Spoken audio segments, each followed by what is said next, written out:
Welcome back. In this video we'll go over some of the most commonly used Linux commands. The first commands are for navigating and manipulating the file system. ls stands for list and it displays the contents of the current directory. cd stands for change directory. This command allows you to move between directories, so you can go from a folder to another one. pwd stands for print working directory, and it tells you exactly where you are in the file system. This is useful when you are navigating through different folders and want to know your current location. mkdir stands for make directory, and it's used to create a new folder. rmdir stands for remove directory, and you can use this to delete an empty folder. It won't work if the directory contains files. rm is for removing files or directories. If you add the flag r, you can delete directories and everything inside them. cp stands for copy, so you can use this command to copy files or entire folders. mv stands for move, so you can move files from one place to another or use it to rename them. Touch creates an empty file. Find helps you locate files, so search for files in the file system. Now let's talk about how to view the content of files in Linux. These commands help us read or preview what's inside a file, whether it's a text document, a script, or a configuration file. The cat command is used to print the entire content of a file directly in the terminal. It's simple and quick, but not ideal for long files because you can't scroll through them. Less and more scroll through file content. These are paging commands. So if you use less, you can scroll up and down through the file. If you use more, you can scroll only down. Head shows you the first lines of a file, and in particular the first 10 lines of a file by default. And you can customize the number of lines using the flag -n, for example head-n 5 filename.txt, for example. Tail shows you the last lines of a file, so it's very similar to head, but it shows you the end of a file. And this is particularly useful for monitoring log files. Let's now take a look at how to manage software on a Linux system. This is called package management, the process of installing, updating, and removing software packages. apt update and apt upgrade, they are used on Debian-based systems like, for example, Ubuntu. apt update refreshes the package list and checks for new versions. apt upgrade installs the latest versions of currently installed packages. So it's a good practice to run this regularly to keep your system secure and up to date. apt install and then the name of a package installs a package. For example, you can download and install the tools for a software. yum, it's a Red Hat equivalent of apt install. dpkg is used to manually install a Debian package file. And snap is a universal package manager supported on many distributions. So let's see how package installation actually works behind the scenes when using a Linux package manager like apt. This process involves 4 key steps. First, the user executes a command. It all starts when the user types a command like sudo apt install nmap. This tells the package manager that we want to install a specific package, in this case nmap. In the second step, the package manager contacts the repository. Once the command is received, the package manager reaches out to an online repository, which is a remote server that stores thousands of verified software packages. In the third step, the repository sends package data. So The repository server responds by sending back metadata and the actual package files needed for installation. This metadata includes information like the version, dependencies, and checksums. And in the last step, the package manager installs the software. Now the package manager takes care of the rest, which is verifying the package signature to ensure the file hasn't been tampered with, downloading and installing the necessary files, and finally configuring the installed software so it's ready to use. Now we will learn how to monitor and manage system processes on a Linux machine.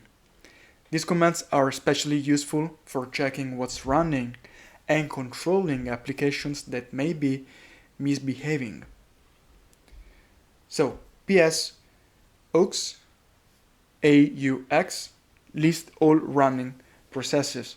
These commands give you a snapshot of all the processes currently running on the system. PS stands for process status, and the AUX options show every process, including those of other users, with details like CPU and memory usage. The top command is like a live dashboard for your system, so it continuously updates to show you which processes are consuming the most CPU and memory, the process IDs, which are called PIDs, usernames, and system load. So it's very helpful for diagnosing performance issues. Kill terminates a process by its PID. If a process is stuck or if it's unresponsive, you can terminate it using this command. Kill all processes with that name. Instead of using PID, you can kill processes by name. For example, kill all Firefox, so it stops all instances of Firefox. Let's now talk about permissions and users. chmod lets you define who can read, write, or execute a file. In fact, it stands for change mode, which is change file permissions. chown stands for change owner, so it's change the file ownership, and you can use this to change the owner or group of a file or folder. Sudo, it runs command as super user, and it stands for super user do. This lets a regular user temporarily run commands with administrator privileges. Add user creates a new user on the system.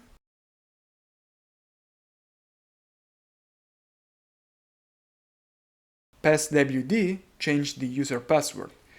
So it allows you to change the password for your current user or also another user if you are root. Let's now dive into some essential networking commands that help us troubleshoot and interact with network configurations in Linux. These tools are used to test connectivity, inspect network interfaces, query DNS, and download data over the internet. So, the first command is IPA or ifconfig, and it shows you the IP configuration. So these commands display network interface details like the IP address, the MAC address, and the connection status. IPA is the modern preferred command. ifconfig is older but still widely used. Ping, it tests the network connectivity. So it sends an ICMP echo request to a host to check if it's reachable. Traceroute, it shows you the path that packets take from your system to the target, and it's great for diagnosing network delays or identifying where the connection breaks. Netstat, with this flag, shows open ports and listening processes. So it lists all OpenTCP and UDP ports along with the programs listening on them. So it's very useful for checking what services are running and on which ports. curl and wget, they download data from the internet. So they fetch content from URLs. curl can display data in the terminal or save it. wget is great for downloading entire files or websites. NSLOOKUP, it queries the DNS records. So this command lets you look up DNS information about a domain. And you can see the IP address behind the domain and verify the DNS resolution. And finally, let's go over some handy commands that help us check the disk usage, the memory consumption, and system activity in Linux. The F with the flag H shows the disk space usage. So it displays how much disk space is used and available on each mounted file system. The U with the flag SH shows the folder size. So you can use this to see how much space a specific folder takes up. S summarizes the total, and H makes it human readable. Free H shows the memory usage, so it displays the current memory and swap usage. The H flag again means human readable format. History shows the command history, so it lists all the previously executed commands in your terminal session.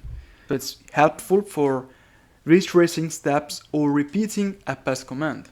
And clear clears the terminal screen. So it simply clears all the text on your terminal. It doesn't delete history, it just gives you a clean screen to work with. Now I want to introduce you to a super useful website for anyone learning Linux commands. It's called cmdchallenge.com. CMD Challenge is an interactive website that helps you practice Linux commands. It presents you with a series of challenges, each one asking you to perform a specific task using a Linux shell command. So you don't need to install anything, just go to the website and start typing commands into the built-in terminal. Each challenge starts with a prompt, so your job is to write the correct Linux command that accomplishes that task. If your command works, the website gives you a feedback and you move on to the next challenge.